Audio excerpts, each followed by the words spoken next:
Hey, good morning everyone. This is Wednesday the 8th of April. It is 10:15 in the morning.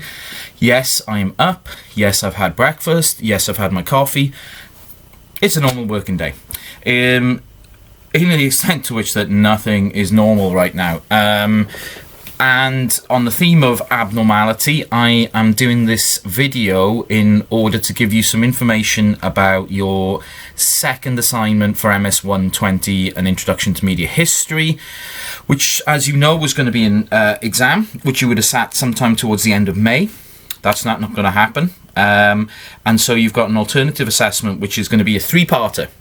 It's going to be a 1,750-word essay, a 500-word essay plan, which I've given you a structure for, and a 100-word reflection on your feedback from assignment 1, which I'm going to ask you to copy and paste that feedback into the document, and you'll do a 100-word commentary on that, which we will outline what you've done to address the feedback. My first point about this new assessment is that some of you will have had extensions for assignment 1. So in theory, you will not have had feedback on assignment 1 because the due-in date for your extension is the same as the due-in date for the new essay.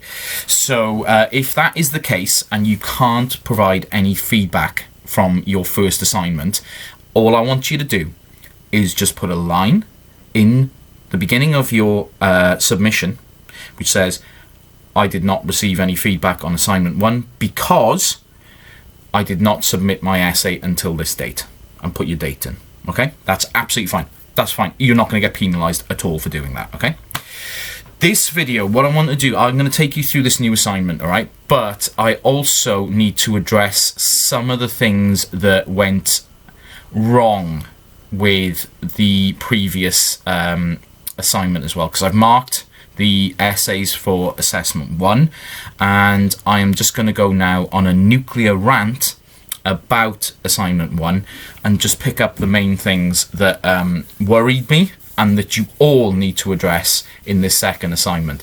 These are nothing to do with the circumstances that we find ourselves in at the moment with regards to getting hold of materials or anything like that. These are structural or ongoing problems with people's work that everyone shouldn't be doing at this point in time. So I'm going to go on rant mode first, then I'm going to tell you what I thought was good. And there were loads of good things, actually, because this was pretty well done, and there were lots of good things, and I've given some really good marks out. And, you know, that was kind of unusual for me because I'm kind of harsh. Excuse me.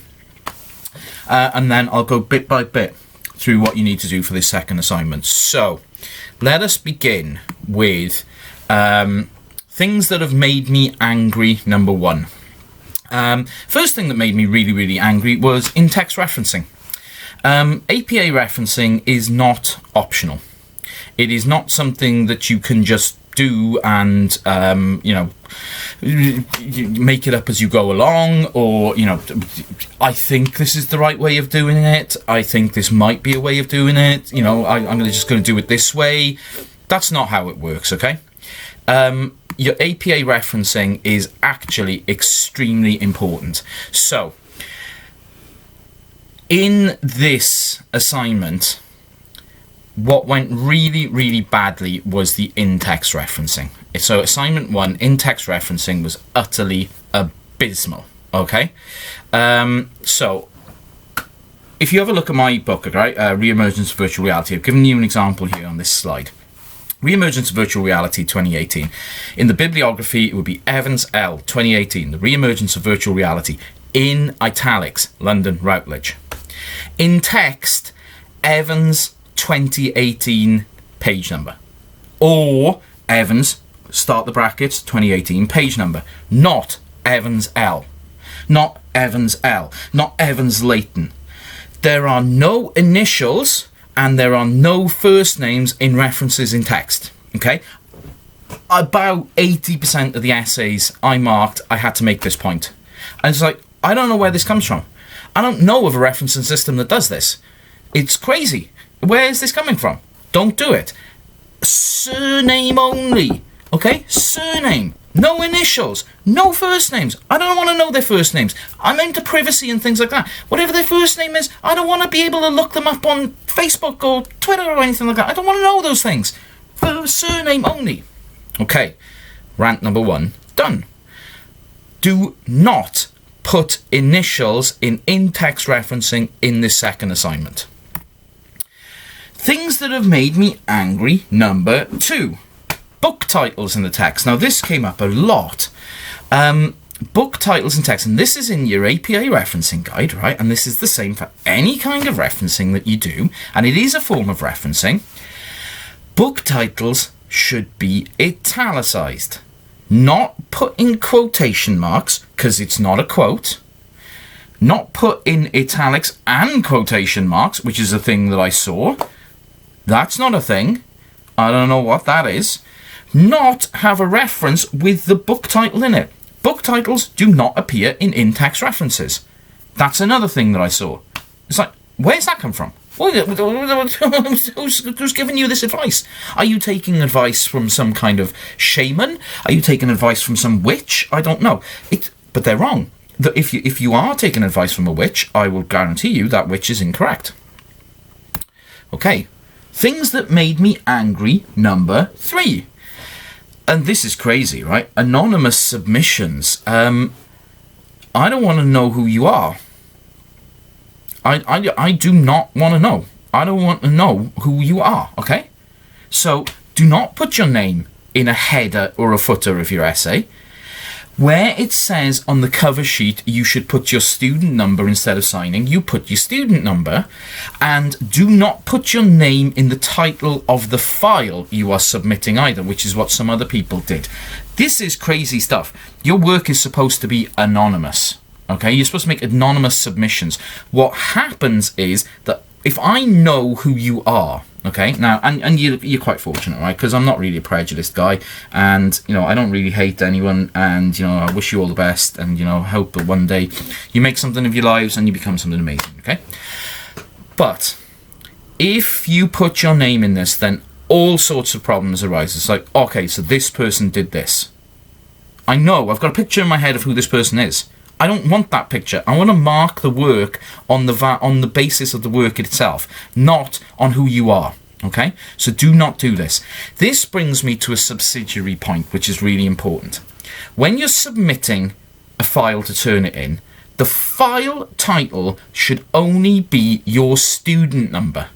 Okay? I hate this when I'm going through turn it in and I'm seeing like the essay title there. So that doesn't help me. I need to have the student number, okay? All you need to do for this assignment is put in, you know, title the file, your student number. If you want to, you know, save that file, obviously, so you want to have some information for how you save the files on your computer, by all means, put your student number and then put MS-120 assignment 2 or something like that. That's fine, that doesn't bother me, but I need student number first.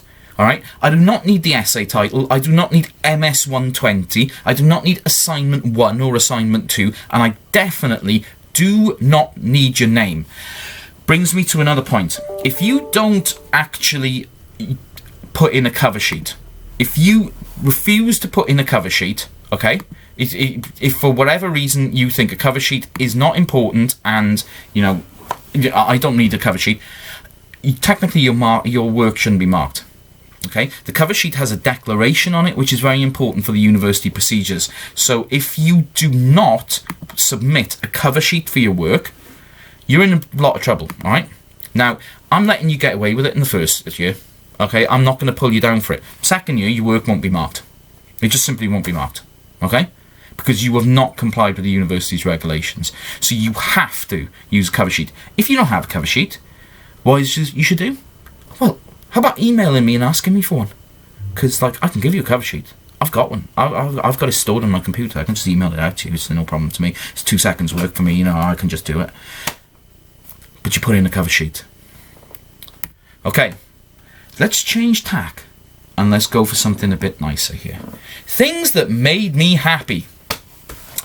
Okay, overall, from the essays I read, they were much better than the ones that came in at Christmas for MS-100. Much, much better.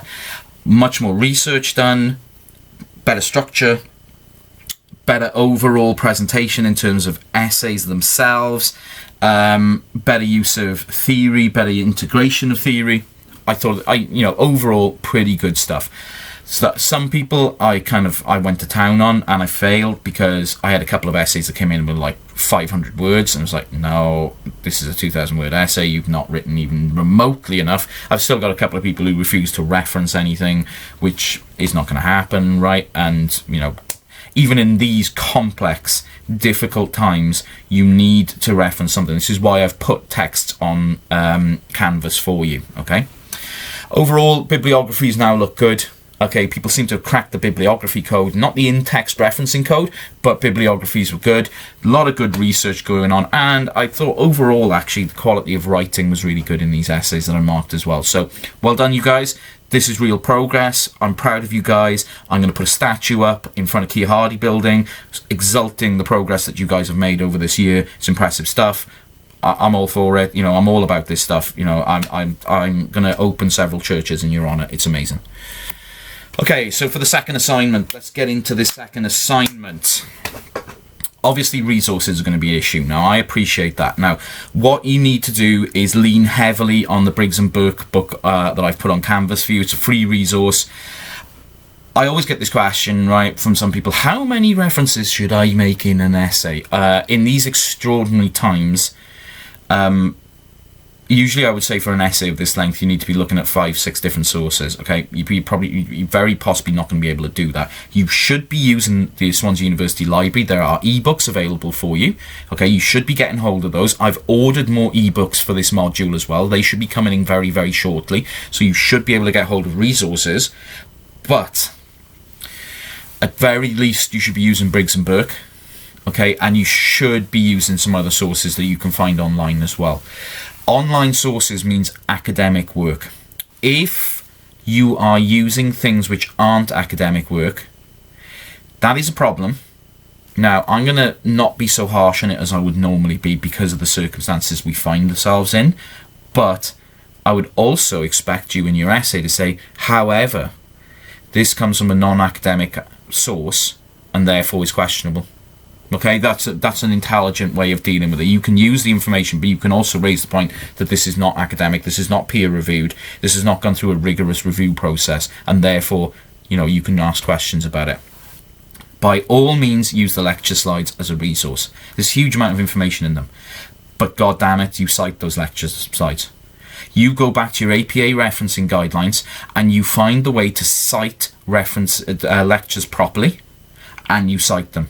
If I see, again, huge amounts of my work coming into people's essays, uncited, I'm going to freak. I'm going to absolutely freak out. Now, if you need resources, I can get hold of them. So you email me with requests, and do get on iFind, okay? Because there are huge amounts of ebooks available to you. Okay, so getting into the requirements for this assignment. I want you to follow a structure for your essay plan, okay? So when I got people to do an essay plan in MS-100, some of you did it really well, some of you did very detailed stuff, and some of you kind of did nothing at all.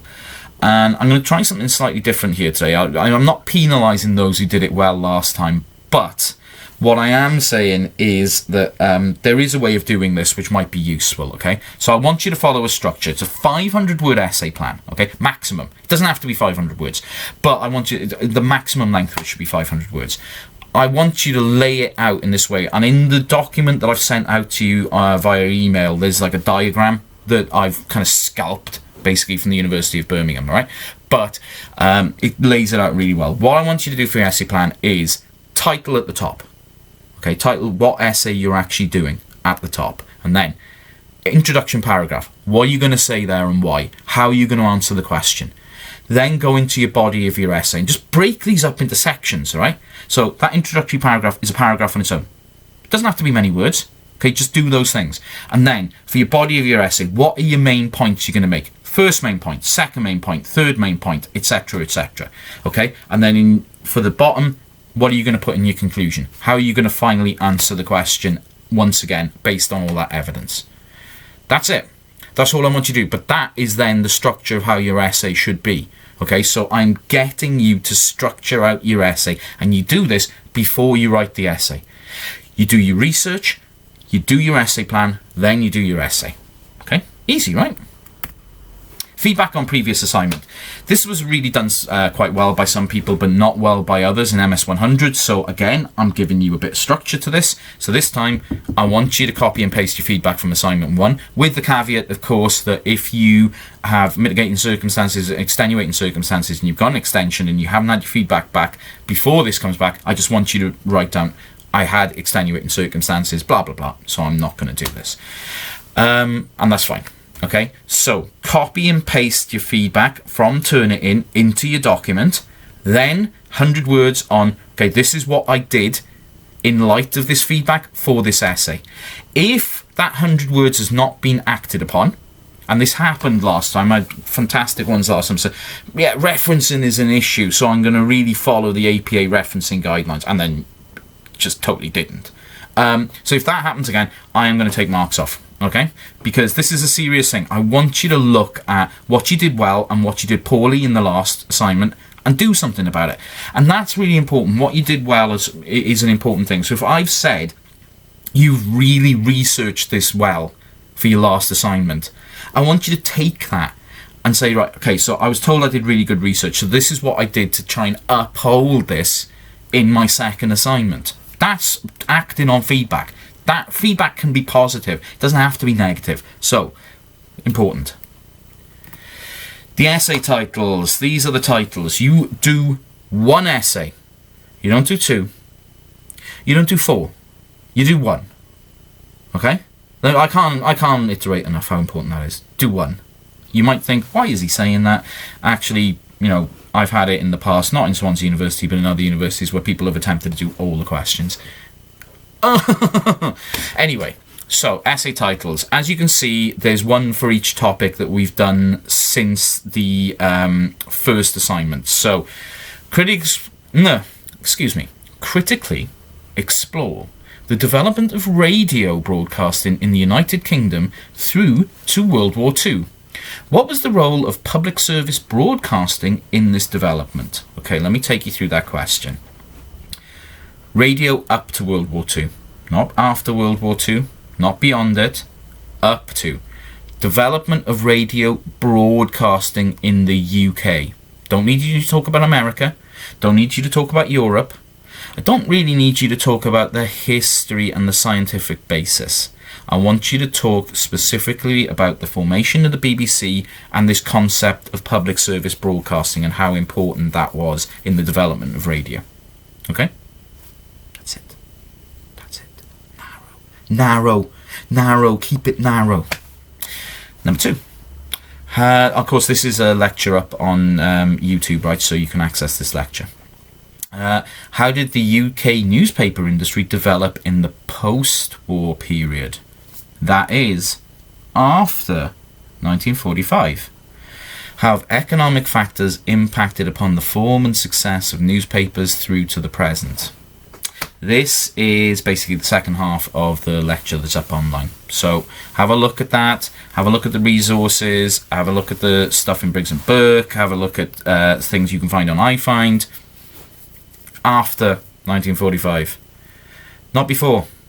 I don't want to talk about Lord Harmsworth in this, okay? He's not important. He died before 1945, okay? It's the post-war period. Essay title number 3. What changes have occurred in United Kingdom television broadcasting from the early 1970s to the present? How have economic and political factors impacted upon this form? Again, Briggs and Burke's got a lot of information on this, and it's really, really important stuff. And it's all in the lecture. Watch the lecture. It's all there. Do you need to go into how television was invented? No. It's not in the question. It's not there. Do you need to talk about television before the Second World War? No, because that was before 1970.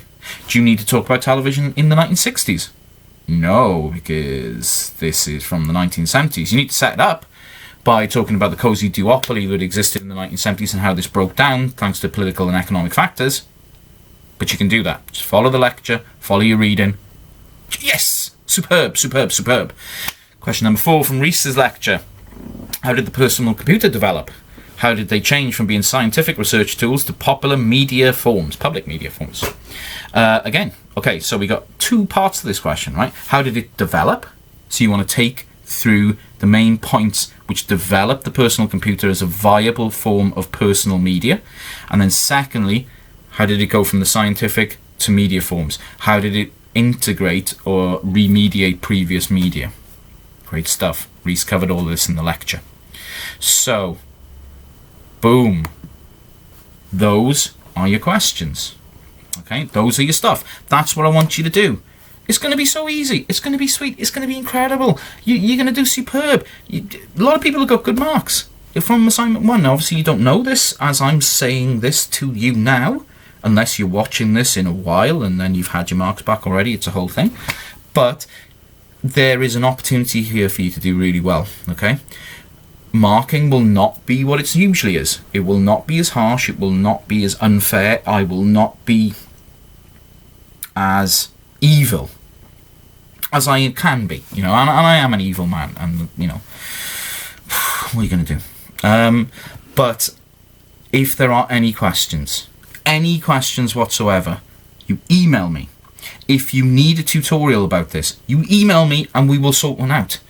If as a group of people you have questions, I want you to email or get in touch with me, and I will set up seminars around this using either Zoom or Skype or some other kind of video conferencing system, Microsoft Teams, whatever people are more comfortable with.